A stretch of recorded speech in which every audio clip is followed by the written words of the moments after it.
Greetings, beautiful people. This is Coach Precious with Gracefully Living My Assignment Ministries. I wanted to pop in and I wanted to share this week's points of power with you. So about 2.5, maybe 3 weeks ago, God woke me up in the middle of the night and he said to me, he said, do not pronounce to others, which means do not announce to the world what you are not willing to do in action and obedience. Otherwise, it makes you a fraud. So that day, as I began to kind of go throughout my day, I began to think about things that I've declared to the world. And I was just like, Lord, forgive me for everything that I may have announced to the world and I've not followed it up with action. So what I want to encourage you as you go throughout your week, let me give you a quick example.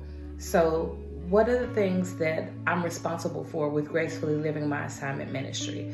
I pronounce to the world that I'm a life coach, which means I help guide people and I help bring their vision to fruition. I'm a motivational speaker, so as I speak, I'm supposed to be encouraging somebody with the words that I say. I'm an author, which means that I've put pen to paper with content that God has given me to share with the world. So if I professed out loud that I'm a life coach, that I'm a motivational speaker, and that I'm an author, and I've never done any of those things, that would make me a fraud, right? I don't know about you, but I'm not a fraud. I want to be exactly what I've said I'm going to be.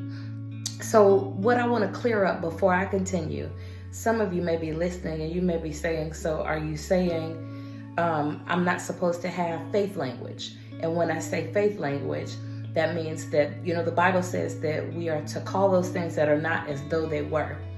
This is not for individuals that are using faith, but the Bible says that faith without works is dead.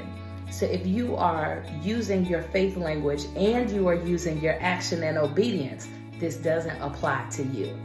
I am talking to individuals, I'm talking to myself, and I'm talking to whoever is listening. Whoever is out here and you have made a declaration to the world that you are something, follow it up with the obedience in accordance with what God has spoken over your life. And most of all, follow it up with action. Otherwise, you are a fraud and you have no right to declare those things. So let that sink in as you go throughout your week. I want you to change your mindset. Most of all, I want you to change your language. I want you to change your action, as a matter of fact. As you declare these things, follow it up with action. I love God, and because I love God, I love you. And I hope that this inspires you to do exactly what you've been created to do, and that is gracefully live your assignment. Have a blessed week. Talk to you soon.